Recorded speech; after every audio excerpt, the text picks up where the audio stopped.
India's Voice to the World. I'm Tanvi Taneja. Coming up in the next hour. BRICS leaders condemn Jammu and Kashmir's Pahalgam terror attack, reaffirm commitment to combat terrorism in all its forms, including cross-border movement of terrorists. Leaders at BRICS Rio summit stress climate finance obligations for the developed world. Joint statement demands wealthy nations fund global climate transition. US President Donald Trump says good chance of a hostage deal as he will hold talks with Israeli Prime Minister in Washington. Benjamin Netanyahu says talks could help advance Gaza ceasefire deal.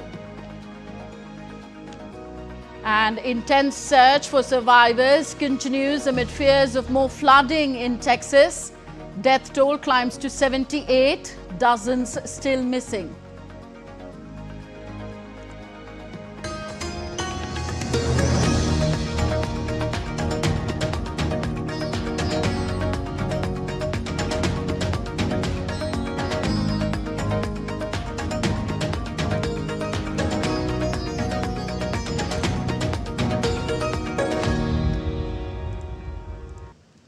The leaders of the BRICS countries met in Rio de Janeiro, Brazil on 6th and 7th of July for the 17th BRICS summit with the theme Strengthening Global South Cooperation for a More Inclusive and Sustainable Governance. The leaders issued a 31-page, 126-point joint declaration condemning terrorist attacks, including the Pahalgam terror attack in Jammu and Kashmir on 22nd of April 2025.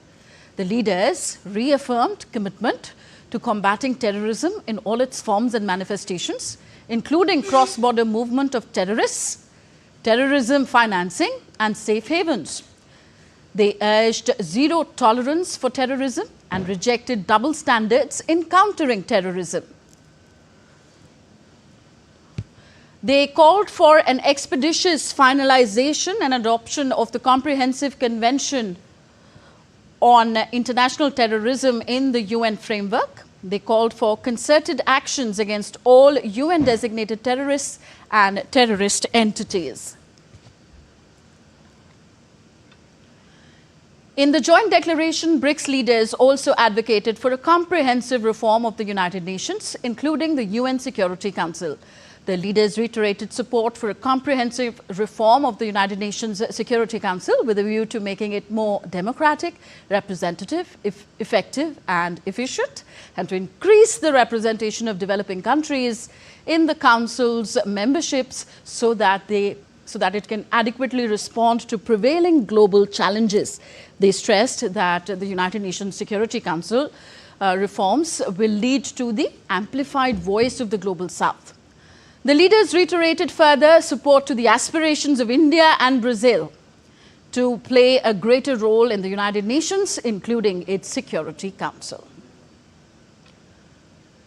So these are some of the highlights of the BRICS Summit 2025 Rio de Janeiro Declaration. Another key highlight of the declaration was the commitment towards combating climate change and promoting sustainable, fair and inclusive development. The declaration emphasized ensuring accessible, timely and affordable climate finance for developing countries. The leaders adopted the Leaders' Framework Declaration on Climate Finance to demonstrate that ambitious climate action can advance prosperity and better future for everyone. It addressed challenges threatening to the planet and future, such as climate change. The leaders of the BRICS nations supported India's candidacy to host COP33 in 2028 and reiterated its commitment to tackle climate change by strengthening the full and effective implementation of the Paris Agreement. So the session on environment is slated for later today in Rio de Janeiro, Brazil, the second day of the 17th BRICS Summit. Now, the leaders' joint statement issued after the first day of the 17th BRICS Summit resonates with Prime Minister Narendra Modi's views in very broad terms, including the condemnation of terrorism in all its forms. Addressing a press conference, the MEA Secretary, Economic Relations, Damu Ravi, said that the BRICS group of countries have extended their strong support for a comprehensive convention on international terrorism, which has been India's initiative in the United Nations. The treaty proposed by India within the UN framework aims to provide a comprehensive legal basis for combating terrorism. It aims to define and criminalize various terrorist actions, ensuring that individuals who commit these acts can be prosecuted or extradited. The MEA secretary said that the leaders' joint statement issued after the BRICS summit in Rio de Janeiro on Sunday condemns manifestation of terrorism in all its forms and manifestations, including the financing of it. For India's point of view, most of our concerns have been very well captured. I would like to bring to you your attention on the para 6, where there is a very strong expression for reform of the global multilateral institutions, in particular the UN and the UN Security Council, in which countries of the Global South to play an active role. And this time, that para and that formulation has been further strengthened over the Kazan's formulation, where it got reiterated, reinforced in terms of India and Brazil to play an active role in international affairs and multilateral bodies.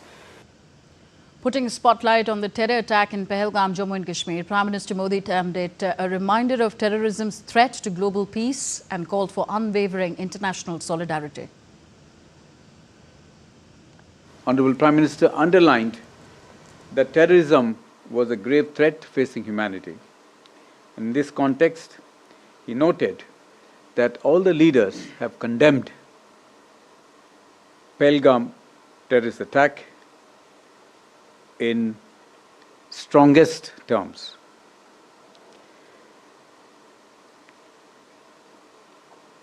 He underlined that the attack, the Pahalgam attack, terror attack, is an onslaught on the entire humanity. He also noted that those funding, promoting and providing safe havens to terrorists must be dealt with in the harshest terms. Prime Minister Narendra Modi at the BRICS summit expressed that diversity and multipolarity were valued strengths of BRICS. So MEA Secretary Damu Ravi reiterated Prime Minister's comments that BRICS could play an important role in shaping a multipolar world. In the session on strengthening multilateralism, economic, financial affairs and artificial intelligence, Honorable Prime Minister expressed that diversity and multipolarity were valued strengths of the BRICS. He added that BRICS could play an important role in shaping a multipolar world. In this context, he also gave few suggestions in terms of considering setting up a science and research repository in the BRICS groups by the Global South countries, to focus on supply chains of the critical minerals. Further, the Indian Prime Minister reiterated that the global organizations of the 20th century lack the capacity to deal with the challenges of the 21st century and underscored thus the importance of reforming the multilateral organizations. He reiterated that the global organizations of the 20th century lacked the capacity to deal with the challenges of the 21st century. And therefore, he underscored the importance of reforming the multilateral organizations. He called for a multipolar and inclusive world order and stated that the global governance institutions, particularly the UN Security Council, the IMF, the World Bank and the WTO must undergo urgent reform to reflect the contemporary realities and times. And now to discuss the highlights of the 17th BRICS summit, we are now joined by Achal Malhotra, former Indian diplomat. Welcome, sir, to the program. Namaste. The Rio de Janeiro Declaration, adopted after the first day's proceedings at the 17th BRICS Summit, expressed strong condemnation of the Pahalgam terror attack in Jammu and Kashmir. Would you call it a huge diplomatic success for India? Oh, definitely. Let me put it this way. India has been at the forefront trying to mobilize international opinion against terrorism. And as a result, we now have a global consensus that international terrorism must be combated in all its forms, manifestations.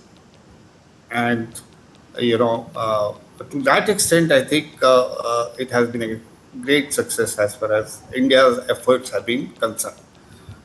There have been some problems, however, which is problem of and which have been very candidly highlighted by our Prime Minister in the session on peace and security.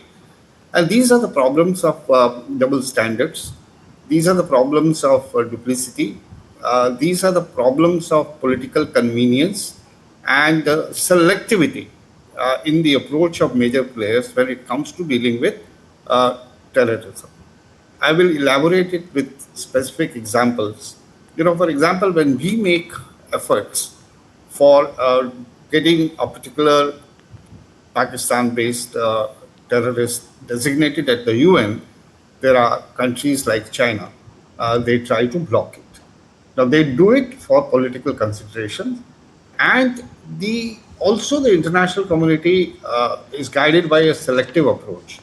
For example, again, if there is a particular terror organization, say Jaish-e-Mohammed, Lashkar-e-Taiba, since they attack India and they are of serious concern for us, but they may not be of any importance for the country which is not being targeted by them.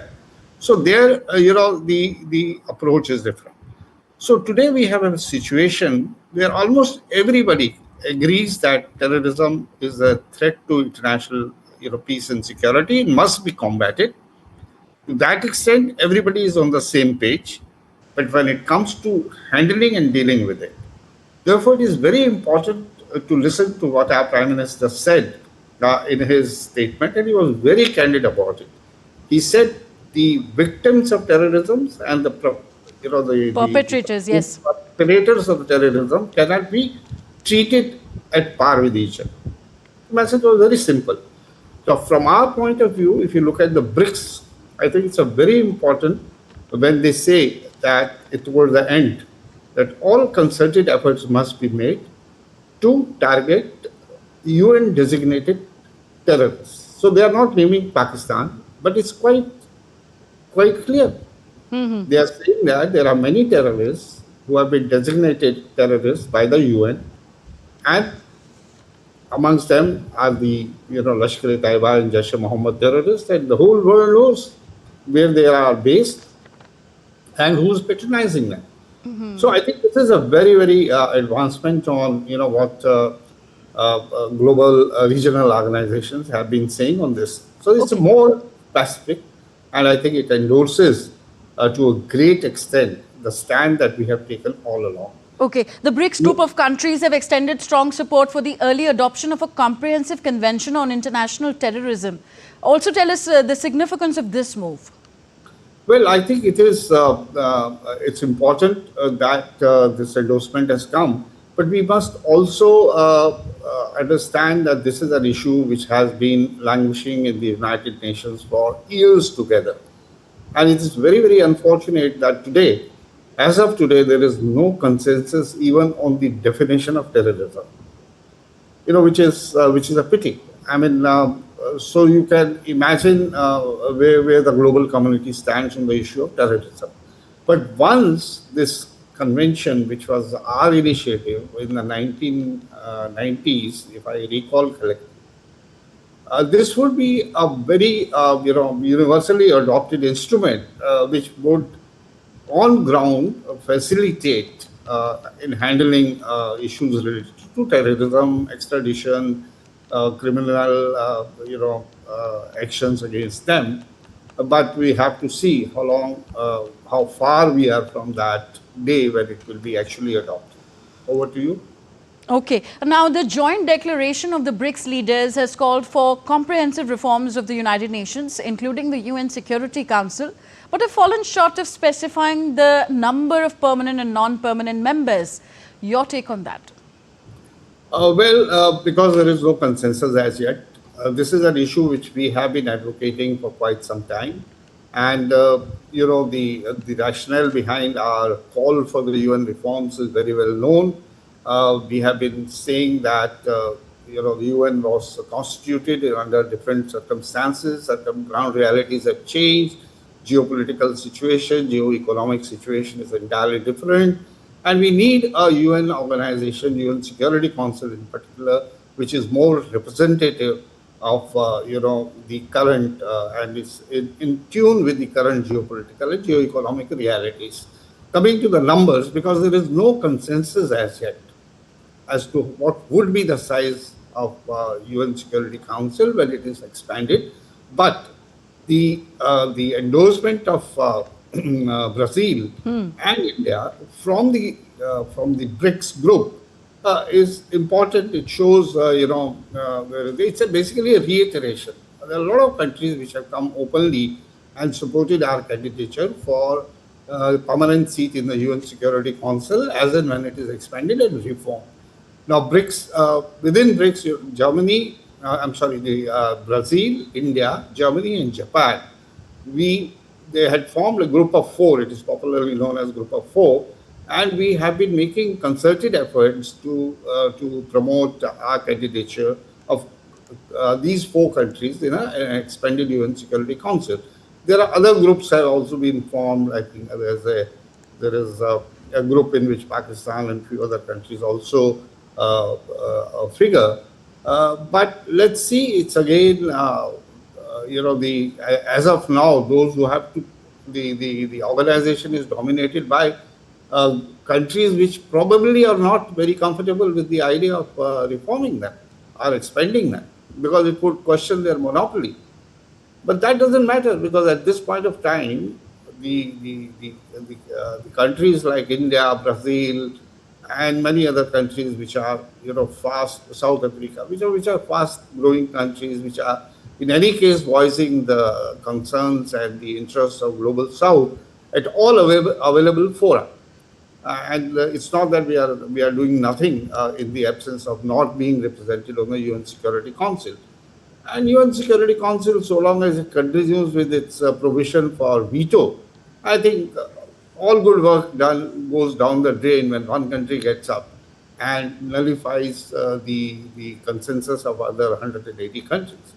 So, well, let's see how it pans out. Okay. The leaders of the BRICS nations strongly supported India's bid to host the 33rd Conference of Parties, COP 33 of the United Nations Framework on Convention on Climate Change in 2028. In fact, the BRICS Summit Declaration said that the responsibility of climate finance lies on the shoulders of developed countries towards developing countries. So why is all this important? Well, it's very important because for years together, there was not even a consensus that climate change exists. Fortunately, now there is a realization there is a climate change. The question is now of addressing. How do we mitigate? How do we, minimize the ill effects, the reverse effects of climate change?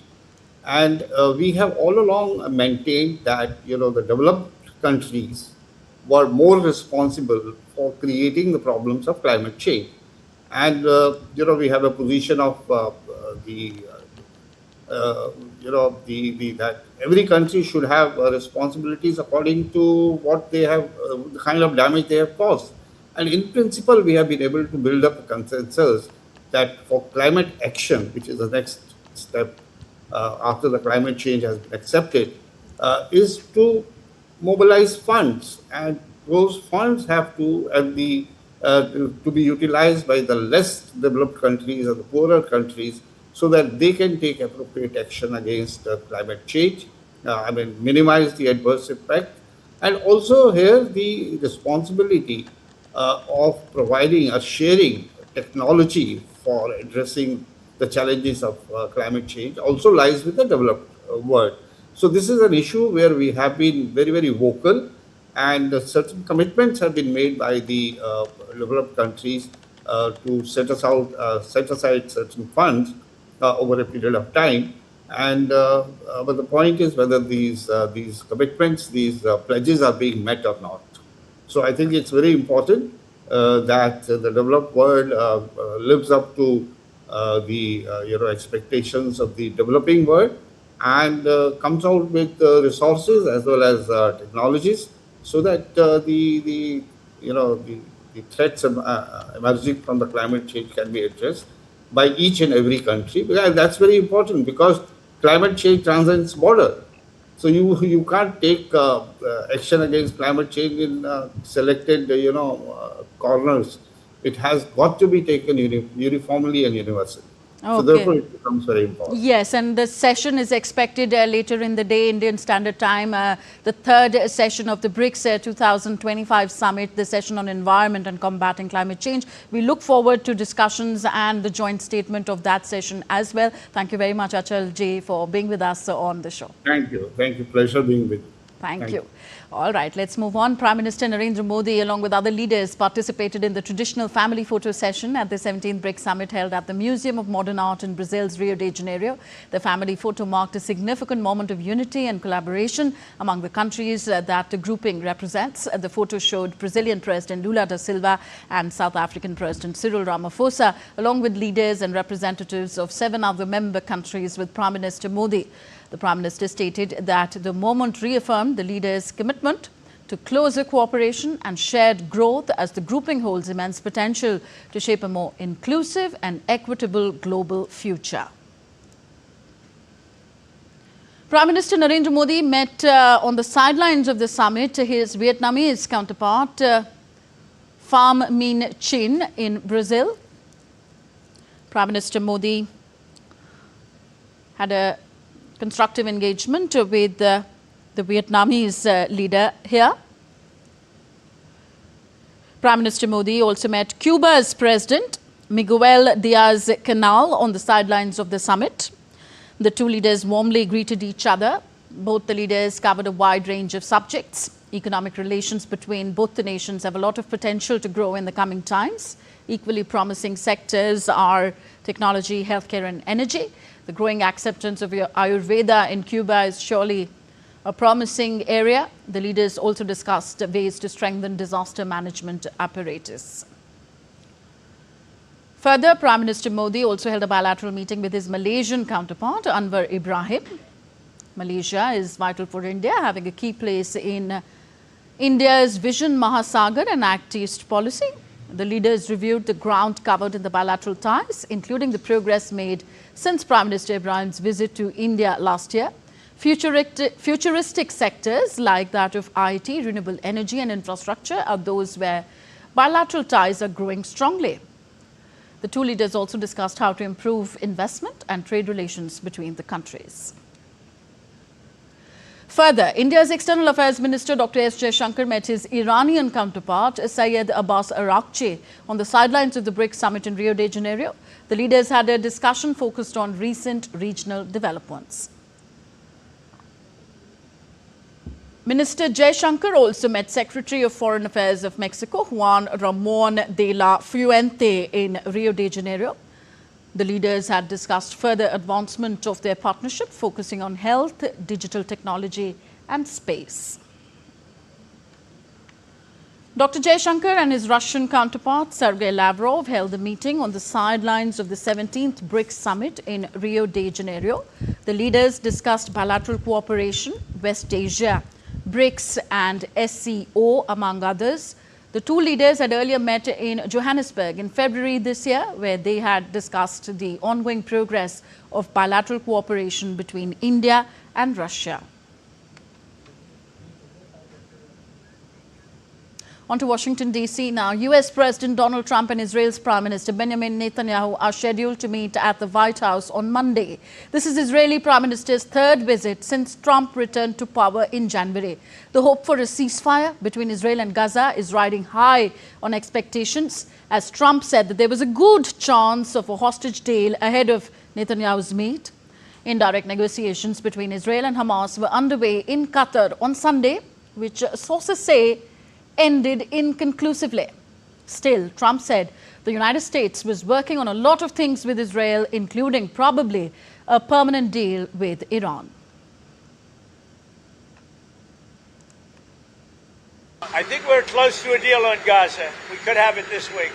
I think there's a good chance we have a deal with Hamas during the coming week, pertaining to quite a few of the hostages. You know, we've gotten a lot of the hostages out, but pertaining to the remaining hostages, quite a few of them will be coming out. We think we'll have that done this week. While leaving for the United States, Benjamin Netanyahu also believed his discussions with US President Donald Trump on Monday would help advance talks on a Gaza hostage release and ceasefire deal. The first session of indirect Hamas-Israel ceasefire talks in Qatar ended inconclusively, adding that the Israeli delegation did not have a sufficient mandate to reach an agreement with Hamas. Netanyahu's office said in a statement that changes sought by Hamas to the ceasefire proposal were not acceptable to Israel. However, his office said that the delegation would still fly to Qatar to continue efforts to secure the return of their hostages based on the Qatari proposal that Israel agreed upon. Before departure, Netanyahu said that he believed he and Trump would also build on the conflict with Hamas and Iran. This is an opportunity to expand the circle of peace far beyond what we could have imagined before. We've already transformed the face of Middle East beyond recognition, and we have the opportunity and ability to change it even more and bring a great future to the state of Israel, the people of Israel, and the entire Middle East. We are working to achieve the deal that has been discussed under the conditions we have agreed to. I've sent a team to negotiate with clear instructions. I believe the conversation with President Trump can definitely help advance this outcome. Israel has meanwhile said that it carried out a wave of strikes on the Yemeni port city of Hodeidah and other areas held by the Houthi rebels early on Monday morning. In a statement, Israel said its fighter jets had struck and destroyed terror infrastructure belonging to the Houthi terrorist regime. Among the targets were the ports of Hodeidah, Ras Isa and Salif, and Ras Kantip power plant. The statement further said that the strikes were in response to the repeated attacks by the Houthi terrorist regime against the state of Israel. The attacks came around half an hour after an Israeli army spokesman warned of strikes on the sites at social media. A day after Elon Musk escalated his feud with Donald Trump and announced the formation of a new US political party, President Donald Trump called Elon Musk's plans to form a new political party ridiculous. He launched new barbs at the tech billionaire and said that he had once named him to lead NASA would have presented a conflict of interest given Musk's business interests in space. I think it's ridiculous to start a third party. We have a tremendous success with the Republican Party. The Democrats have lost their way, but it's always been a two-party system. And I think starting a third party just adds to confusion. It really seems to have been developed for two parties. Third parties have never worked. So he can have fun with it, but I think it's ridiculous.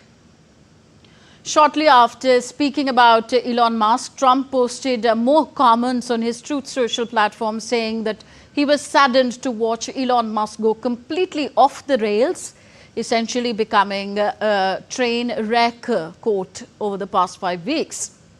Trump in his social media post said it was inappropriate to have named Musk ally Jed Isaacman as NASA administrator considering Musk's business with the space agency.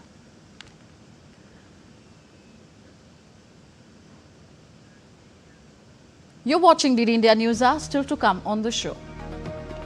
Typhoon Danis lashes southern Taiwan with record winds and strong rain. Dozens leave Japan islands after nearly 1,600 earthquakes hit the nation in recent weeks. And European Union publishes its latest goals to combat climate change. Details on the other side.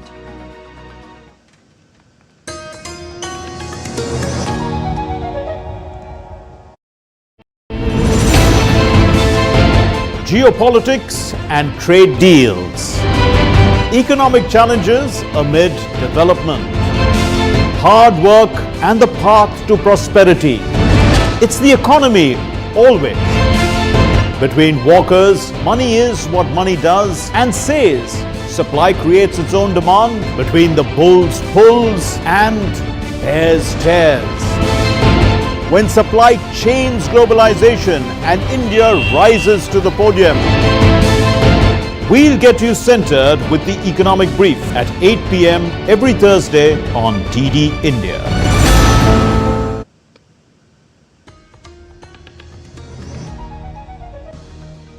You're watching DD India News Hour. I'm Tanvi Taneja. A relook at our top stories of this hour. BRICS leaders condemn Jammu and Kashmir's Pahalgam terror attack, reaffirm commitment to combat terrorism in all its forms, including the cross-border movement of terrorists.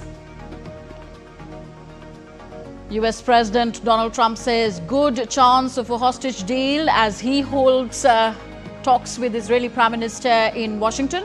Netanyahu says talks could help advance Gaza ceasefire deal.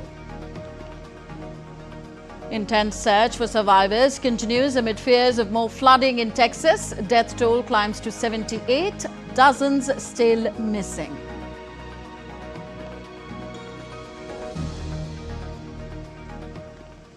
On to weather updates now. First from India, heavy rains drenched parts of New Delhi and the entire national capital region on Monday morning, bringing much needed respite from the humidity that gripped the region over the past several days. The India Meteorological Department has forecast thunderstorms and moderate showers to continue throughout the day, accompanied by strong winds. An orange alert with heavy rains for north, central and western states of India, including Himachal Pradesh, Maharashtra, Haryana, Punjab, Gujarat, Uttarakhand, Madhya Pradesh and Jharkhand has been issued by the Met Department.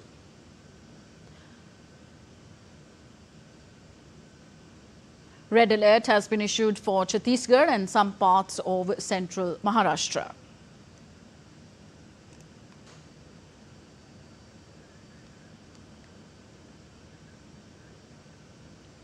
And DD India correspondent Tapas Bhattacharya joins us with more from New Delhi.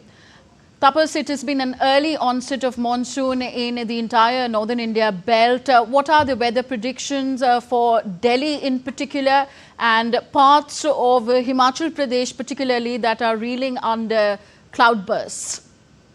Right. So, Tanvi, let me just start with the fact that you already mentioned there are, alerts that have been issued for different parts of the country, especially in the northwest part of the country. Now, Delhi as well as the nearby area were struggling with a high humidity as well as, there was prediction for rainfall, but it was not happening. But that actually exacerbated the humidity in the region. But in the morning today, and we saw earlier in the predictions of the IMD, it is expected that it's going to stay like that. It's going to rain. It's going to have a bearing in normalizing the weather and the humidity. We believe that temperature will stay and hover around 32 to 34 degrees Celsius. It's going to rain. But it's not going to rain torrentially. There will be places, there will be parts which will receive rainfall. And it's going to be like that till almost 12th of this month. So the next 3 to 4 days, Delhiite will have a sporadic rainfall activity. Delhi NCR will also have the same sort of expectation. Although just now an IMD release came which states that the whole northwest part of the country will see increase in rainfall activity over the next couple of days. So if that comes true, we will see more rainfall in these areas. And then again, Himachal Pradesh, Uttarakhand, all these areas will have a bearing of rainfall as the monsoon has reached there, and it is impacting the life. So in the next 3 to 4 days, the weather is going to be pleasant. It's going to be interesting to be in Delhi and nearby areas. So if you're planning to take a summer holiday at this particular time, well, nothing better than that. Stay home and stay relaxed. So that's the overall weather update from Delhi NCR region. Okay, thank you very much, Tapas, for all those updates on the weather front. Moving on now, United States, Texas faced a catastrophic flood on Sunday. The death toll has reached at least 78. The Federal Emergency Management Agency was activated on Sunday and is deploying resources to first responders in Texas after President Donald Trump issued a major disaster declaration.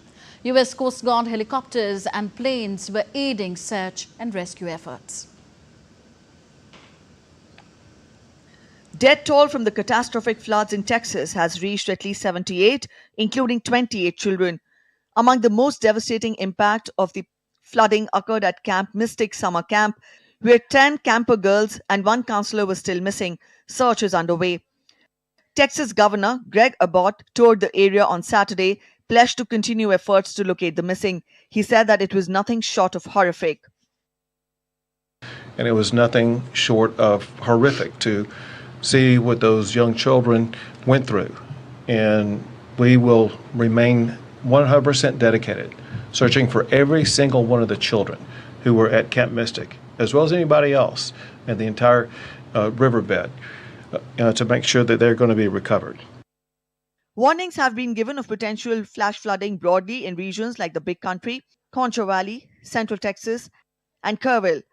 The deadly Texas floods occurred after the Guadalupe River broke its banks following the torrential rains on Friday. Search and rescue teams are working along the river. Volunteers from military, ex-military to local civilians are coming out to help search and rescue for the survivors in the area.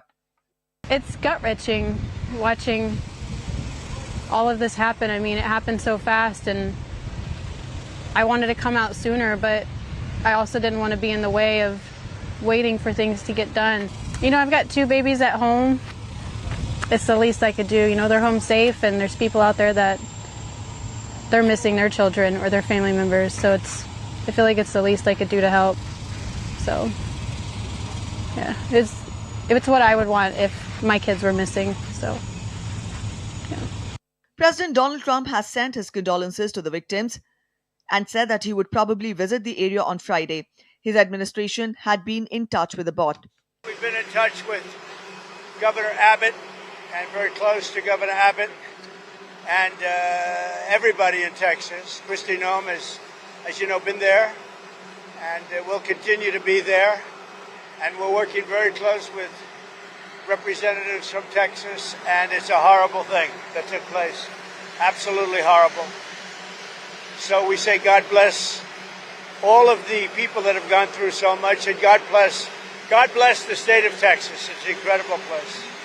Meanwhile, the National Weather Service has warned of potential new flash floods due to slow-moving thunderstorms over saturated ground in central Texas. Bureau Report, DD India. A powerful storm battered the northern Italian city after days of high temperatures, killing 1 person by a falling tree near Milan. 2 persons were injured in the incident and have been hospitalized. Firefighters have dealt with about 50 incidents so far, with another 37 still pending. Most involve dangerous trees, flooded basements and taverns, and advertising billboards torn down by strong winds.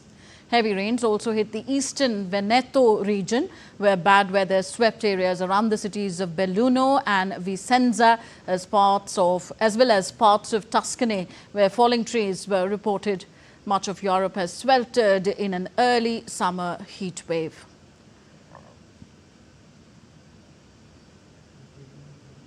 Now, it was just last week that Europeans were under yet another heat wave. It's one of the many signs that global warming is getting out of hand. Now, the European Union, EU, has published its latest goals to combat climate change. Lars Wolter is with Deutsche Welle and joins me from Berlin now on the story. Lars, what are you hearing from Brussels?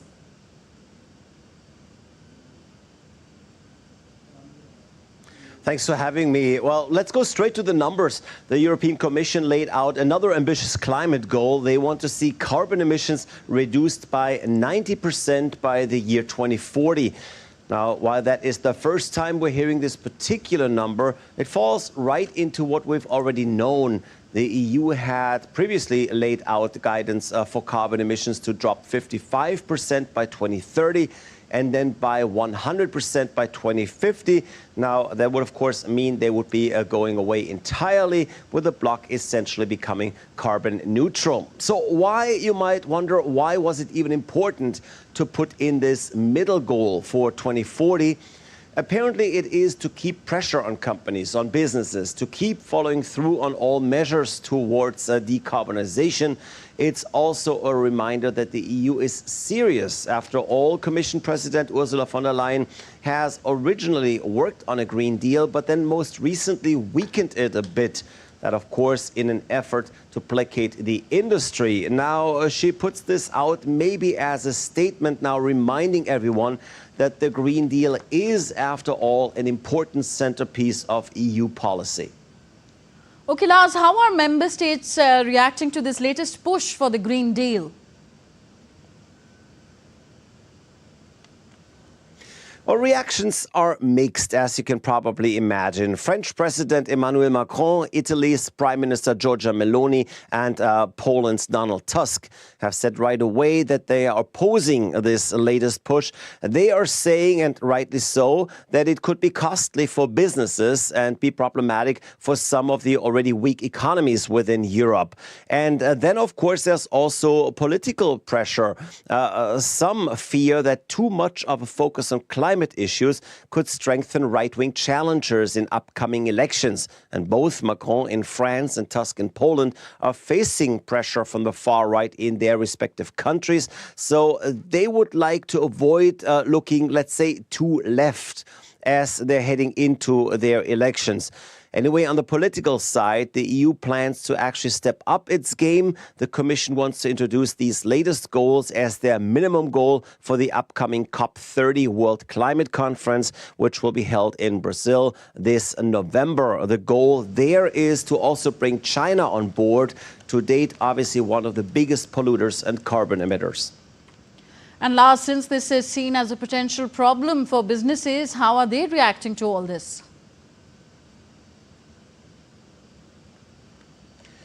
Well, it's pretty much the same here. And a delegation of German business leaders was actually just in Brussels to discuss climate policy and what it means for their companies.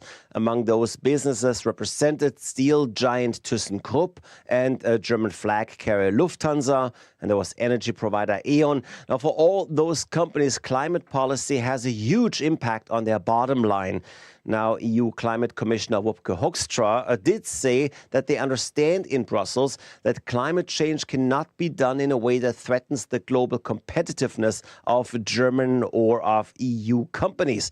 That's especially clear as it would simply be too unpopular, and it would also be self-defeating if tight emission rules hamper, let's say, a German airline, and they would benefit a Chinese operator instead, who is not bound by the same rules. This will not help climate change at all.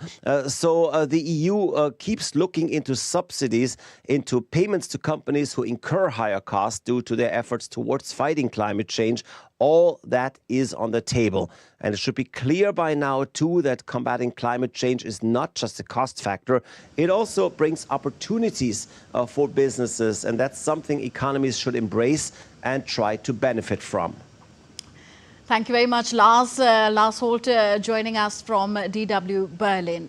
Moving on now, Typhoon Danis has lashed southern Taiwan with record winds and strong rain early on Monday. In initial reports, 2 people have been killed and over 500 injured.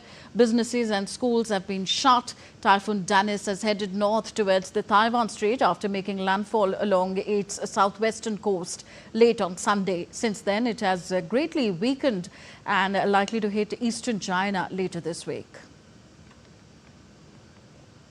Still with Asia, dozens of residents have evacuated remote islands in southern Japan that have been shaken by nearly 1,600 earthquakes in recent weeks.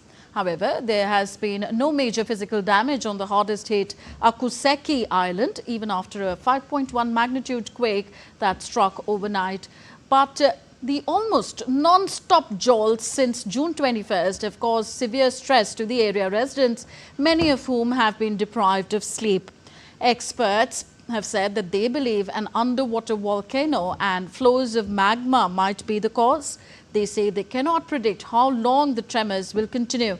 A similar period of intense seismic activity in the area occurred in September 2023 when 346 earthquakes were recorded. Japan is one of the world's most seismically active countries, sitting on top of 4 major tectonic plates along the western edge of the Pacific Ring of Fire.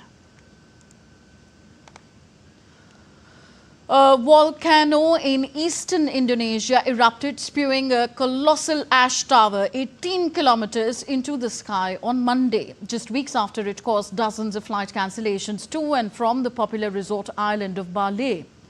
Mount Levotobe Laki-Laki, a 1,584-meter high twin-peaked volcano on the tourist island of Flores, erupted at 3:05 hours GMT. The Volcanology Agency has warned of the possibility of hazardous floods, a type of mud or debris flow of volcanic materials, if heavy rain occurs, particularly for communities near rivers. There were no reports of immediate damage or casualties. And next, we take a look at other stories making news around the world. An Australian woman, Erin Patterson, was convicted of murdering 3 elderly relatives of her estranged husband with a meal laced with poisonous mushrooms. In a case that has gripped Australia, Erin Patterson was charged with the murders of her mother-in-law, Gail Patterson, father-in-law Donald Patterson, and Gail's sister Heather Wilkinson, along with the attempted murder of Ian Wilkinson, Heather's husband. As rice prices rise in Japan, farmers like Kazuhashi Hosaka welcome the profits but worry about a flood of cheaper imports threatening their future. Decades of subsidy policies backfired after a poor 2023 harvest triggered shortages. Now emergency stockpiles are being released and a new export plan is underway. But with elections near, critics fear short-term fixes won't save Japan's staple crop. As one rice shop owner put it, it's not just this year, Japan needs a long-term plan to protect homegrown rice. And Bun Bo Hue, whose beloved spicy beef noodle soup has been officially recognized as a national intangible cultural heritage. Revered for its bold flavors and time-honored cooking techniques, the dish symbolizes the region's culinary soul. Tourists and locals alike consider it a must-taste experience. This recognition celebrates centuries of folk wisdom, reflecting the deep cultural, artistic and economic significance that Bun Bo Hue carries in Vietnamese culinary heritage. Still to come on DD India News Hour. India's Agriculture Minister Shivraj Singh Chauhan calls for a unified farming strategy at the 11th Maize Summit in New Delhi. In sports, India clinches 11 medals, including 3 gold at the World Boxing Cup in Kazakhstan. And Australia wins the second test against West Indies by 133 runs in Grenada.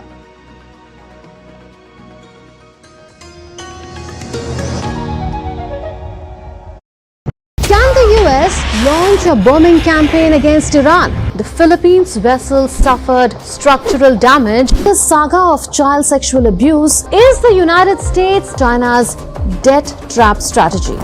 Truth is stranger than fiction. But sometimes hard to uncover.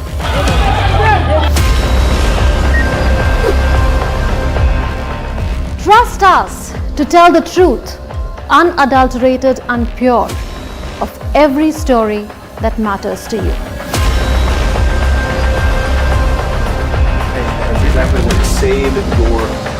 You read between the lines, cut the clutter and connect the dots to get you the full picture. Watch Connecting the Dots at these times with me, only on DD India.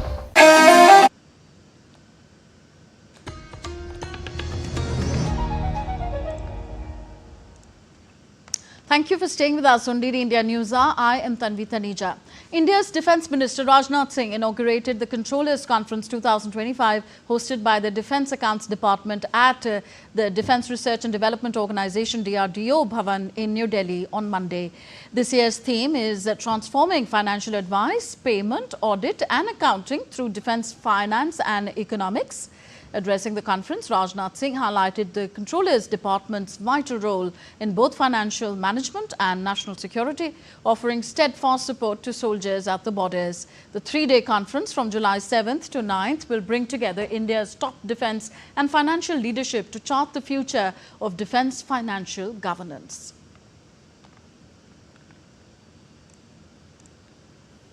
अब defence sector मात्र necessary expenditure नहीं रह गया है, बल्कि यह economic investment की तरह देखा जा रहा है, जिसका इकोनॉमी पर मल्टीप्लायर इफेक्ट हो रहा है।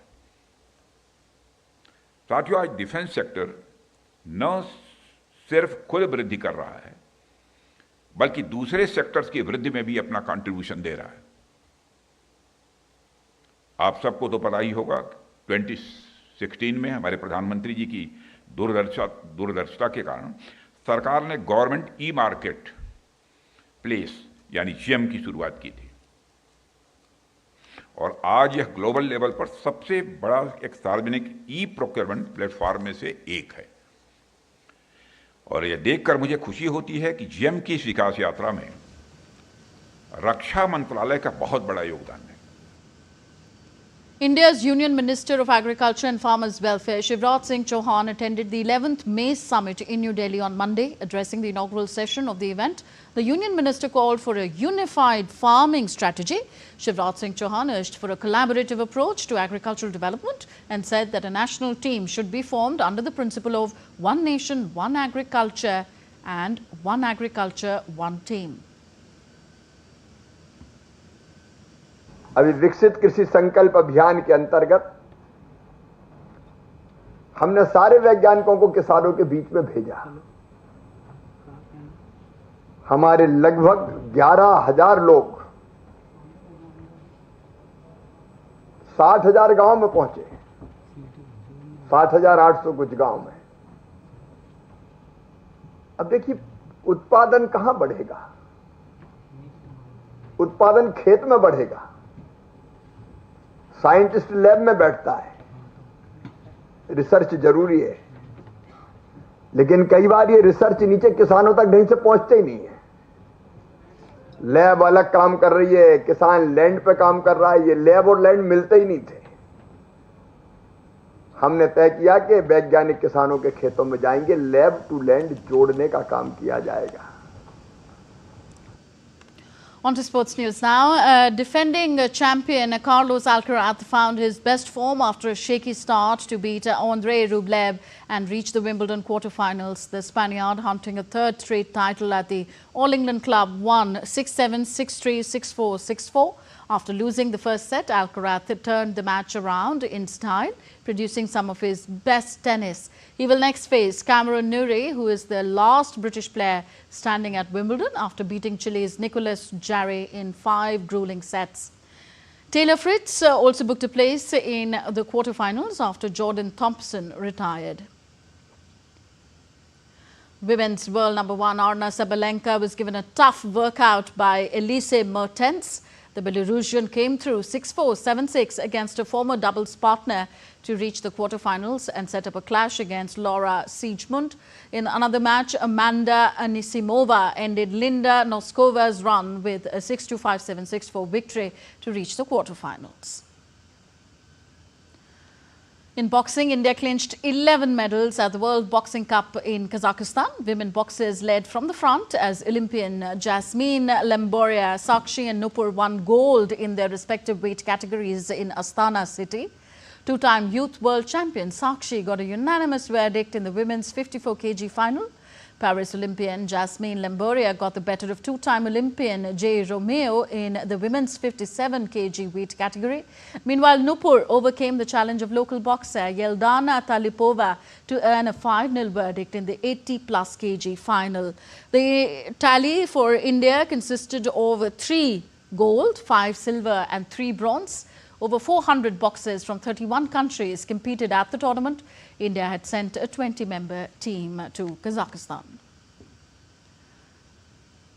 And in cricket, Australia defeated the West Indies by 133 runs on the 4th day of the second test in Grenada, set the daunting target of 277 in a low-scoring match. The home side were bundled out for 143 of 34.3 overs. Mitchell Starc and Nathan Lyon led the rout with 3 wickets each. Australia now have the chance to complete a clean sweep of the 3-match series when the final test gets underway in Jamaica.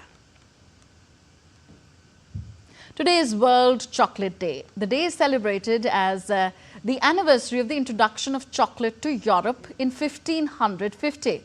But as the people celebrate the World Chocolate Day worldwide, we take you to the heart of the Vietnamese capital, Hanoi, where visitors are experiencing the chocolates with a Vietnamese flair. Once a European indulgence, chocolate now bears a Vietnamese identity here, bold, handcrafted and globally loved. At the Marau Chocolate in Hanoi, cacao from 6 Vietnamese provinces is transformed on site into rich artisanal bars with every bean roasted, ground and wrapped by hand. This homegrown product tells a sweet story of Vietnam's creativity, thanks to visionary French founders and dedicated local teams. Vietnamese chocolate has carved its niche on the global stage, where flavor meets artistry.